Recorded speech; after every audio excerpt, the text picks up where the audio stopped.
Hello students, welcome to Vicky times channel. இன்றைக்கி நம்ம பார்க்க போகிறது பிராத்மிக்கோட டிப்ஸ் அண்ட் ட்ரிக்ஸ் தான் பார்க்க போகிறோம். பிராத்மிக் எக்ஸாமில் எந்தெந்த ரோமன் நம்பரில் என்னென்ன மாதிரியான கொஷின் கேட்பாங்க, எவ்வளோ கொஷினுக்கு நம்ம ஆன்சர்ஸ் பண்ணோம் அப்படிங்கிறத நம்ம பார்க்கலாம்.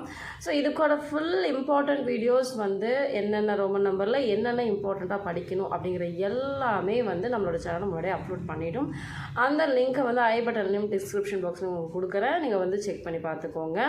ஸோ இன்றைக்கி நம்ம டிப்ஸ் அண்ட் ட்ரிக்ஸ் தான். ஸோ நம்ம கன்ஃபியூஸ் ஆகிடும், எவ்வளோ எழுத சொல்லியிருக்காங்க, என்ன பண்ண சொல்லியிருக்காங்க அப்படிங்கிறத நம்ம அதிகமாக கன்ஃபியூஸ் ஆகிடுவோம். ஸோ அதனால் அந்த கன்ஃபியூஷன் வரக்கூடாது அப்படிங்கிறதுக்காக தான் இந்த வீடியோ. ஸோ ஃபர்ஸ்ட் ரோமன் நம்பர் பிராத்மிக்கில் என்ன இருக்குது அப்படின்னு பார்த்தீங்கன்னா, किन्हीं 5 का प्रश्नों को उत्तर एक या 2 வாக்கியம் லிக்கியே. அதாவது ஆன்சர்ஸ் 1 or 2 சென்டென்சஸில் நீங்கள் எழுதணும், எனி 5க்கு எழுதணும் அப்படின்னு சொல்கிறாங்க. அப்போது அங்கே டோட்டலாக எவ்வளோ கொஷின்ஸ் கொடுத்துருக்காங்க அப்படின்னு நம்ம பார்க்கலாம். டோட்டலாக நமக்கு 10 கொஷின்ஸ் கொடுத்துருக்காங்க. அந்த 10ல் நமக்கு 5க்கு தான் ஆன்சர் பண்ணும் அப்படின்னு சொல்கிறாங்க. அதாவது இது எதுலேருந்து கேட்டிருக்காங்க அப்படின்னா, இந்த ஃபர்ஸ்ட் ரோமன் நம்பர் போதினி இருக்கு இல்லையா, போதினியில் 20 லெசன்ஸ் நமக்கு கொடுத்துருக்காங்க. அது எதுக்காக அப்படின்னா, பேசிக் ப்ரெசன்ட் டென்ஸ்னால் என்ன, பாஸ்ட் டென்ஸ்னால் என்ன, ஃப்யூச்சர்னால் என்ன, ஆர்டர் இன்ஃபர்மேஷன் என்ன, அந்த மாதிரி நிறையா கிராமட்டிக்கல் பார்ட்ஸோடு நமக்கு அது கொடுத்துருப்பாங்க. அந்த 20 லெசன்ஸில் இருந்து மட்டுமே தான் இந்த ஃபர்ஸ்ட் ரோமன் நம்பர் கொஷின்ஸ் நமக்கு வரும். இதில் 10 கொஷின்ஸ் கொடுத்துருக்காங்க. நம்ம எழுத வேண்டியது ஒன்லி 5 தான். ஆப்ஷன்ஸ் நிறையா இருக்குது, 10 ஆப்ஷன் இருக்குது. எந்த 5 கரெக்டாக உங்களுக்கு தரவாக தெரியுமோ அந்த 5க்கு ஆன்சர் பண்ணுங்கள். மேக்ஸிமம் அந்த கொஷினிங் வேர்டை எடுத்துகிட்டு வேறு வேர்டை இன்சர்ட் பண்ணுற மாதிரி தான் இந்த ரோமன் நம்பர் அமைஞ்சிருக்கும். ஸோ செகண்ட் ரோமன் நம்பர் என்ன அப்படின்னு பார்க்கலாம். Second Roman number number names. இந்த தடவை நம்ம 1 to 50 வரைக்கும் இருக்கக்கூடிய நம்பர் நேம்ஸை ஃபுல்லாக தரவு பண்ணணும். பரீட்சையால் நம்ம 1 to 20 வரைக்கும் தான் படிச்சிருப்போம். ஆனால் பிராத்மிக்கில் நம்ம 1 to 50 வரைக்கும் இருக்கக்கூடிய நம்பர் நேம்ஸை நம்ம தரவு பண்ணணும். ஸோ ஃபுல்லாக கரெக்டாக செக் பண்ணிக்கோங்க. எல்லா நம்பர்ஸும் எப்படி இருக்கும் அப்படின்னு பார்த்தீங்கன்னா, அந்த 10, 20, 30, 40 இதை பேஸ் பண்ணி தான் அடுத்த வர நம்பர்ஸ் எல்லாமே இருக்கும். ஸோ அதனால் அது ஈஸியாக தான் இருக்கும். எல்லாருமே தரவு பண்ணியிருப்பீங்கன்னு நினைக்கிறேன். ஸோ இதில் இது இம்பார்ட்டன்ட் அது இம்பார்ட்டன்ட்லாம் நம்பர்ஸில் சொல்ல முடியாது. ஸோ அதனால் நம்ம எல்லாமே படிச்சுக்கிறது பெஸ்ட் ஆப்ஷன். அடுத்த தேர்ட் ரோமன் நம்பர் किन्हीं 2 पद्यों को भावार्थ लिखिए. ஸோ 2 அதாவது 2 அனடேஷன் எழுதணும் அப்படின்றாங்க. ஸோ எவ்வளோ ஆப்ஷன் நமக்கு கொடுத்துருக்காங்க அப்படின்னு நம்ம பார்க்கலாம். டோட்டலாக 5 கொஷின்ஸ் இருக்குது நமக்கு. ஸோ இந்த 5க்கு 2 என்னத்துக்கு அனடேஷன் எழுதணும் அப்படின்னு சொல்கிறாங்க. எக்ஸ்ப்ளனேஷன், ரெஃபரன்ஸ், கான்டெக்ஸ்ட், ERC எழுதணும் அப்படின்னு சொல்கிறாங்க. இந்த ERC எப்படி தான் எழுதுறது? ஃபஸ்ட்டு கான்டெக்ஸ்ட் எழுதிடுங்க. These lines are taken from the poem.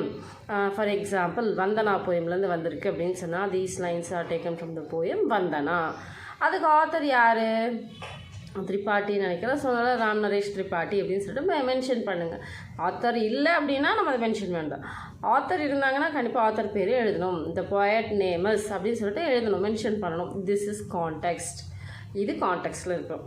அப்புறம் எக்ஸ்ப்ளனேஷன் கொடுக்கணும். ஸோ இந்த 4 லைனுக்கான எக்ஸ்ப்ளனேஷனை தமிழ் ஆர் இங்கிலீஷில் தான் நம்ம கொடுக்க போகிறோம். நம்மளோட ஓன் லாங்குவேஜ், நமக்கு வர லாங்குவேஜில் தான் நம்ம எக்ஸ்ப்ளனேஷனை நம்ம கொடுக்க போகிறோம். அதனால் பயப்பட தேவையில்லை.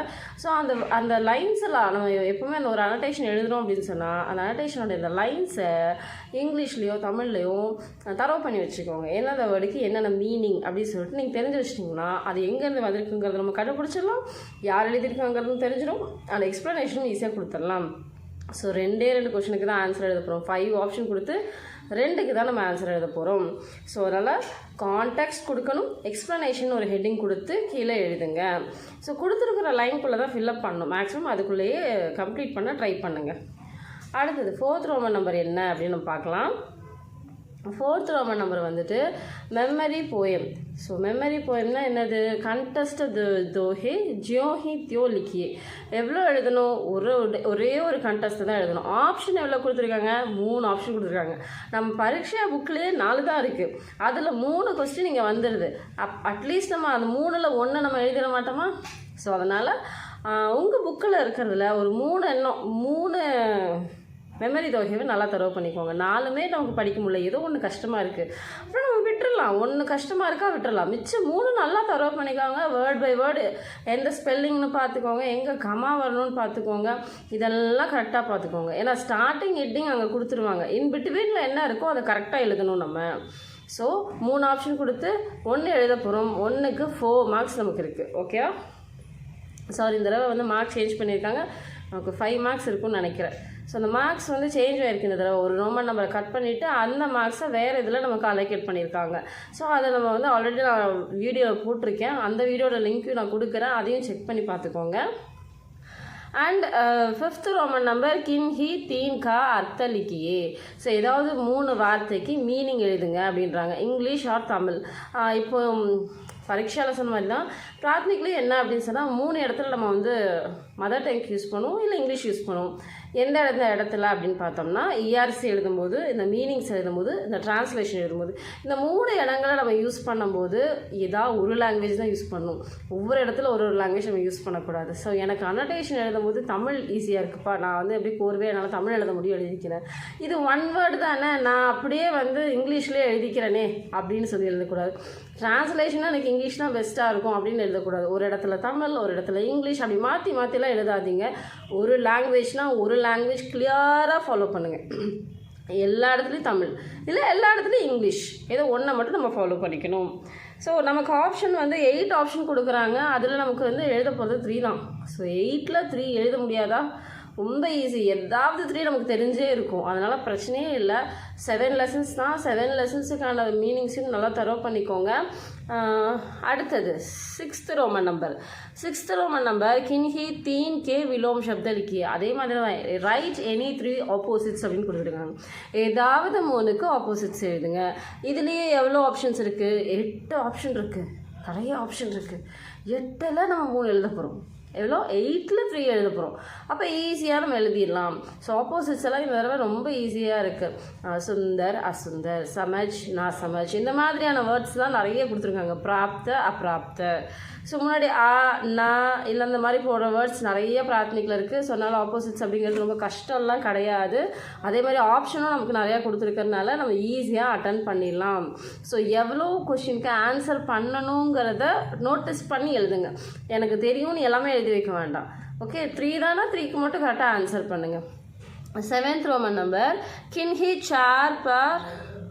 4 वाक्यों की सही या गलत लिखिए. राइट, ट्रू और फॉल्स एनी 4 सेंटेंसेस. இங்கே ஆப்ஷன் 5 கொடுத்துருக்காங்க. 5ல் 4 சென்டென்ஸ்க்கு நம்ம என்ன எழுத போகிறோம்? ட்ரூ ஆர் ஃபால்ஸ் எழுத போகிறோம்.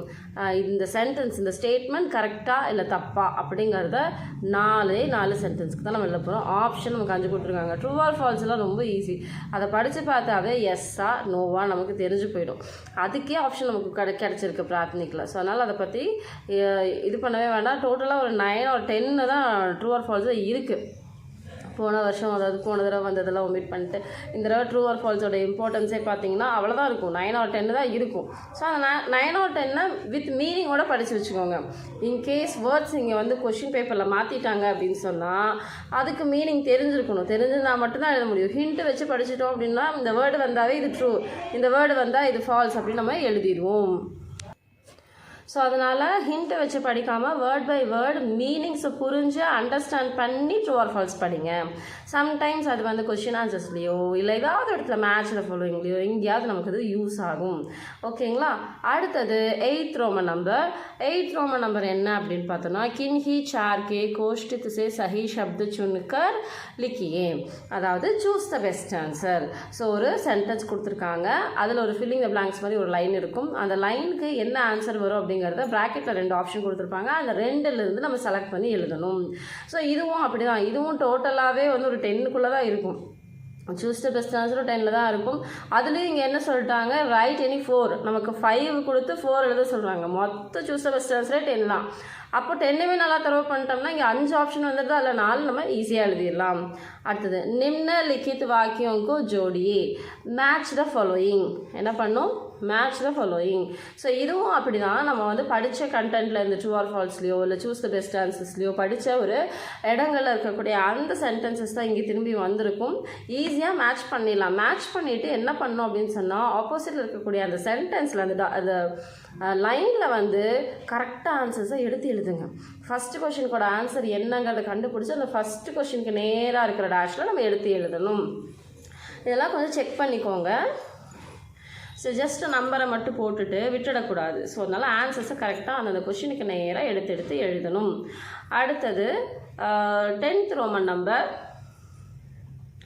किन्ही चार का वाक्य बनाए அதாவது சாரி किन्ही चार पर खाली जगह भरिए so right any 4 filling the blanks டோட்டலாகவே ஃபில்அப்ஸ் வந்து 7 தான் இருக்குது 7ல் இங்கே 5 ஆப்ஷன் கொடுத்துருக்காங்க 5ல் நம்ம 4 எழுத போகிறோம் ஓகேங்களா ஸோ டோட்டலாக 7 ஃபில்லிங் த பிளாங்க்ஸ் தான் இருக்குது அதில் நம்ம 5 கொடுத்துருக்காங்க கொஷின் பேப்பரில் 5ல் நம்ம இதுக்கு எவ்வளோக்கு ஆன்சர் பண்ணணும்னா 4க்கு ஆன்சர் பண்ணணும் ஸோ அதனால் மீனிங் புரிஞ்சு படிங்க மீனிங் புரியாமல் படிக்காதீங்க மீனிங்ஸ் அண்டர்ஸ்டாண்ட் பண்ணிக்கோங்க அப்போ தான் அந்த சென்டென்ஸ்க்கு நம்ம என்ன வருங்கிறத கெஸ் பண்ண முடியும் ஸோ எந்த இடத்துலையும் மீனிங்ஸ் புரியாமல் படிச்சிங்கன்னா ரொம்ப வேஸ்ட்டு ஸோ நம்ம மீனிங் புரிஞ்சு படிங்க ஓகே உங்களுக்கு ஏதாவது டவுட்ஸ் இருக்குது மேம் எனக்கு இந்த இடத்துல இந்த சென்டென்ஸில் இந்த வேர்டுக்கு மீனிங் எனக்கு தெரியல அப்படின்னீங்கன்னா கமெண்ட் பாக்ஸில் மறக்காமல் சொல்லுங்கள் நான் ரிப்ளை பண்ணுறேன் கண்டிப்பாக அடுத்தது किन्ही चार शब्दों का वाक्यों में प्रयोग कीजिए ஸோ ஃப்ரேம் சென்டென்சஸ் இது சரிங்களா நம்ம வந்து 4 வேர்ட்ஸுக்கு ஃப்ரேம் சென்டென்ஸ் பண்ணோம் எவ்வளோ ஆப்ஷன் கொடுத்துருக்காங்கன்னா 8 ஆப்ஷன்ஸ் இருக்குது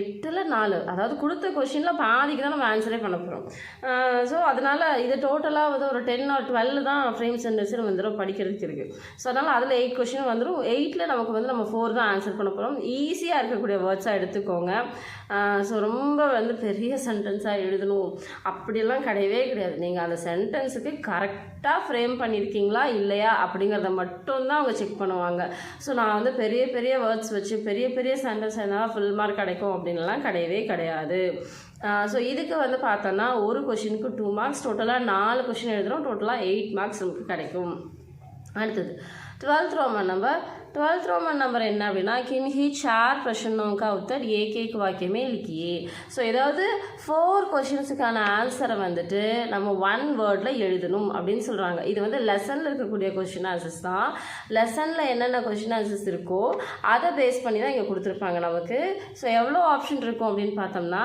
8 கொஷின்ஸ் கொடுத்துருக்காங்க நமக்கு எழுத சொல்கிறது வந்துட்டு 4 கொஷின்ஸு ஸோ நம்ம 4 கொஷினுக்கு ஆன்சர் பண்ண போகிறோம் ஒரு கொஷினுக்கு 2 மார்க்ஸு ஸோ டோட்டலாக இதுக்கும் 8 மார்க்ஸ் நமக்கு கிடைக்கும் அடுத்தது லாங் ஆன்சர் அடுத்த Roman number 13th Roman number பார்த்தோம்னா லாங் ஆன்சர் அதில் ஆப்ஷன் வந்து நமக்கு வந்து 3 ஆப்ஷன்ஸ் கொடுத்துருப்பாங்க எனி 2 எழுதுங்க அப்படின்னு சொல்லியிருப்பாங்க ஓகேங்களா ஸோ ஒரு கொஷினுக்கு அதுக்கு வந்து 5 மார்க்ஸு ஸோ 4 ஆப்ஷன் கொடுத்து ரைட் எனி 2 அப்படிங்கிறது கேட்குறாங்க லாங் ஆன்சர்ஸில் வந்துட்டு 4 கொடுத்துருப்பாங்க நம்ம வந்து ஏதாவது 2க்கு ஆன்சர் பண்ணணும் ஸோ மேக்ஸிமம் நம்மளுடைய புக் பேக்கில் இருக்கக்கூடிய ஆன்சர்ஸ் எல்லாமே வந்து ரொம்ப சின்னதாக தான் கொடுத்துருப்பாங்க ஸோ நீங்கள் முடிஞ்சதுன்னா கரெக்டாக பாயிண்ட் பண்ணி எழுதுங்க பாயிண்ட் 1 பாயிண்ட் 2 3 போட்டு ஸ்டார் போட்டு ஏதாவது 3 பாயிண்ட் எழுதலாம் இல்லை 4 பாயிண்ட் அந்த கொஷினுக்கு ஆன்சருக்கு 4 பாயிண்ட் ஆன்சர் இருந்துச்சுன்னா அந்த 4 பாயிண்ட்டு இல்லை 3 பாயிண்ட்னா அந்த கொஷினுக்கு இருக்குது அப்படின்னா ஸ்டார் போட்டு ஒவ்வொரு பாயிண்ட்டுக்கும் ஒரு ஸ்டார் போட்டு 3 பாயிண்ட்டாக எழுதுங்க ஸோ இதுக்கு வந்து ஒரு கொஸ்டினுக்கு 5 மார்க்ஸ் கொடுக்குறாங்க நம்ம வந்து 2 எழுத போகிறோம் நமக்கு கொடுத்துருக்குற ஆப்ஷன் 4 ஓகேவா அடுத்தது 14th ரோமன் நம்பர் என்ன அப்படின்னு நம்ம பார்த்தோம் அப்படின்னா किन्ही एक का सारांश लिखिए நம்ம வந்து நிறைய ஸ்டோரிஸ் ஒரு 7 ஸ்டோரிஸ் வந்து இந்த பிராத்மிக்கில் நம்ம படிக்கிறோம் இதிலிருந்து 3 ஸ்டோரிஸ் கேட்பாங்க அந்த 3லேருந்து ஏதாவது ஒன்றுக்கு நம்ம ஆன்சர் எழுதணும் ஸோ இப்படி தான் பிராத்மிக்கில் வந்து 3 எஸ்ஸே கொடுத்துருப்பாங்க 3ல் ஒரு எஸ்ஸே எழுத போகிறோம் ஒன்று நல்லா அந்த ஸ்டோரி தரவு பண்ணிவிட்டு எழுதுங்க ஆனால் அவங்க கொடுத்துருக்கிற லைனில் கரெக்டாக ஹெட்டிங் கொடுத்துருங்க ஹெட்டிங் கொடுத்துட்டு ஸ்டோரி அப்படியே ஸ்டார்ட் பண்ணுங்கள் கீழே வந்து சீக் அப்படின்னு எழுதணும் மாரல் எழுதணும் கண்டிப்பாக மாரலுக்கு மார்க் இருக்குது ஸோ இந்த தடவை வந்து இந்த எஸ்ஏக்கு 10 மார்க்ஸ் மாற்றிருக்காங்க ஏன்னா 15th ரோமன் நம்பர் கிராமரில் இருக்கக்கூடிய இந்த கொஷின் ஆன்சர்ஸ் அப்படிங்கிறது வந்து கிராமர் பார்ட்லேருந்து நமக்கு நிறையா கொஷின்ஸ் கேட்டுட்டு இருந்தாங்க இப்போ அந்த ஆப்ஷனை எடுத்துட்டாங்க அந்த ஆப்ஷன் கிடையாது அதுக்கு பதிலாக அந்த மார்க் இதில் வந்து 2 மார்க்ஸ் கொடுத்துருக்காங்கன்னு நினைக்கிறேன் ஸோ இது 8 மார்க்ஸ் இந்த மார்க் இந்த தடவை 10 மார்க்ஸ் அதோடைய வீடியோ லிங்க்கு நான் டிஸ்கிரிப்ஷன்லேயும் கொடுக்குறேன் ஐ பட்டன்லேயும் கொடுக்குறேன் நீங்கள் செக் பண்ணி பாருங்கள் ஏன்னா அது எந்தெந்த இடத்துல மார்க்ஸ் வந்து மாற்றிருக்காங்க அப்படிங்கிற வீடியோவும் நான் போட்டிருக்கேன் அடுத்தது 15th ரோமன் நம்பர் நம்ம சொன்ன மாதிரி லாஸ்ட் இயர் கொஷின் பேப்பர்ஸ் எல்லாம் நம்ம ரெஃபர் பண்ணும்போது இந்த கிராமர் பார்ட்லேருந்து ஒரு 4-5 கொஷின்ஸ் இருக்கும் ரைட் எனி 3 அப்படின்னு சொல்லி கொடுத்துருப்பாங்க பட் இந்த தடவைலேருந்து அந்த ரோமன் நம்பர் கிடையாது ஸோ இந்த தடவை எந்த ரோமன் நம்பர் 15th வரும் அப்படின்னு பார்த்தீங்கன்னா ट्रांसलेशन किन्हीं 5 का प्रश्नों के अनुवाद अதாவது वाक्यों के अनुवाद प्रांतीय भाषा में कीजिए translate into your mother tongue அதாவது தமிழ் ஆர் இங்கிலீஷில் நம்ம வந்து டிரான்ஸ்லேட் பண்ணணும் அது வந்து 15th ரோமன் நம்பராக வரும் 16th ரோமன் நம்பர் என்ன அப்படின்னு சொல்லி பார்த்தோம்னா ஹிந்தியுமே அனுவாத் கீஜியே ஹிந்தியில் வந்து டிரான்ஸ்லேட் பண்ணுங்கள் அப்படின்னு சொல்லி கொடுத்துருப்பாங்க மொத்தமாக அதில் 8 கொஷின் கொடுத்துருப்பாங்க நம்ம 5 கொஷினுக்கு ஆன்சர் பண்ணணும் ஸோ நீங்கள் வந்து தமிழில் ஆர் இங்கிலீஷில் டிரான்ஸ்லேட் பண்ணுறதுக்கு பார்த்தோம் அப்படின்னா நமக்கு வந்து 5 மார்க்ஸ் அதாவது ஒரு கொஷினுக்கு 1 மார்க் அப்படிங்கிறதுல கொடுத்துருப்பாங்க ஹிந்தியுமே அனுவாத் கீஜியே அப்படிங்கிறதுல பார்த்துக்கோம் அப்படின்னு சொன்னால் நமக்கு வந்துட்டு ஒரு கொஷினுக்கு 2 மார்க்ஸ் அப்படிங்கிற மாதிரி நமக்கு கொடுத்துருப்பாங்க ஓகேங்களா இது எல்லாமே வந்து ரொம்ப ஈஸியானது தான் இதுக்கும் 8 ஆப்ஷன்ஸ் இருக்குது ரெண்டுத்துக்குமே 8 ஆப்ஷன்ஸ் இருக்குது நம்ம 4 கொஷின்ஸுக்கு ஆன்சர் பண்ண போகிறோம் ஸோ முன்னாடி வந்து 5ன்னு சொல்லிட்டேன் சாரி 4 கொஷினுக்கு 8 ஆப்ஷன் கொடுத்து 4 கொஷின்ஸுக்கு நம்ம ஆன்சர் பண்ணணும் அதாவது ஹிந்தி டு இங்கிலீஷ் அதாவது ஹிந்தி டு இங்கிலீஷ் ஆர் தமிழுக்கு நம்ம வந்து ட்ரான்ஸ்லேட் பண்ணுறது 8 கொடுத்து 5 பண்ணணும் ஒரு கொஷினுக்கு 1 மார்க் டோட்டலாக 5 மார்க்ஸ் இதே வந்து ஹிந்தியுமே அனுவாத் கீஜியே தமிழ் ஆர் இங்கிலீஷில் வந்து கொஷின்ஸ் கேட்டிருப்பாங்க நம்ம ஹிந்தியில் எழுதணும் அப்படின்னு சொன்னால் அதுக்கு வந்து 8 ஆப்ஷன்ஸ் கொடுத்துருப்பாங்க நமக்கு 4 கொஷினுக்கு தான் ஆன்சர் பண்ணும் ஒரு கொஷினுக்கு 2 மார்க்ஸ் ஸோ எவ்வளோ கொஷின்ஸ்க்கு நம்ம ஆன்சர் பண்ணோம் அப்படிங்கிறத அந்த ரோமன் நம்பரோட டைட்டிலில் தெளிவாக பார்த்துக்கோங்க ஏன்னா நமக்கு கொஷின் பேப்பர்லேயே வந்து அந்த நம்பர்ஸை வந்து அண்டர்லைன் பண்ணி நமக்கு காட்டியிருப்பாங்க எவ்வளோ கொஷினுக்கு ஆன்சர் பண்ணணும் 5 4 அப்படின்னு சொல்லிட்டு அந்த முக்கியமான நம்பர்ஸை மட்டும் அண்டர்லைன் பண்ணியிருப்பாங்க அதை செக் பண்ணி பார்த்து ஆன்சர்ஸ் பண்ணுங்கள் ஸோ இப்போது எப்படி தான் வந்து பேட்டர்ன் கேட்பாங்க நம்ம எப்படி வந்து ஆன்சர் பண்ணுங்கிறதெல்லாம் புரிஞ்சுருப்பீங்க நிறைய ஆப்ஷன்ஸ் இருக்குது பிராத்மிக்கு ஸோ எல்லா ரோமன் நம்பர்லேயும் ஆப்ஷன்ஸ் இருக்குது ஸோ அதனால் நம்ம வந்து ஒரி பண்ணவே வேண்டாம் நமக்கு தெரிஞ்ச கொஷின் கண்டிப்பாக அதில் வந்திருக்கும் ஸோ நம்ம பிராத்மிக்கில் என்னென்னலாம் படிக்கணும் எந்தெந்த ரோமன் நம்பரில் இதெல்லாம் இம்பார்ட்டன்ட் அப்படிங்கிற வீடியோ நம்ம போட்டிருக்கோம் எல்லாத்தையுமே டிஸ்கிரிப்ஷன்லேயும் ஐ பட்டன்லேயும் கொடுக்குறேன் நீங்கள் எல்லாத்தையும் செக் பண்ணி பார்த்துக்கோங்க இந்த வீடியோ பிடிச்சிருந்தா மறக்காமல் லைக் பண்ணிவிடுங்க உங்களோட ஒவ்வொரு லைக்கும் தான் நம்மளுடைய அந்த வீடியோஸை நிறைய பேருக்கு கொண்டு போய் ரீச் ஆகும் நிறைய ஸ்டூடெண்ட்ஸ் வந்து ஸ்ட்ரகிள் பண்ணிட்டு இருக்கிற ஸ்டூடெண்ட்ஸுக்கு ஈஸியாக போய் ரீச் ஆகும் அதனால் மறக்காமல் இந்த வீடியோக்கு லைக் பண்ணிவிடுங்க தேங்க்ஸ் ஃபார் வாட்சிங் ஈவி டைம்ஸ் சேனல் மறக்காமல் நம்ம சேனலை சப்ஸ்கிரைப் பண்ணி வச்சுக்கோங்க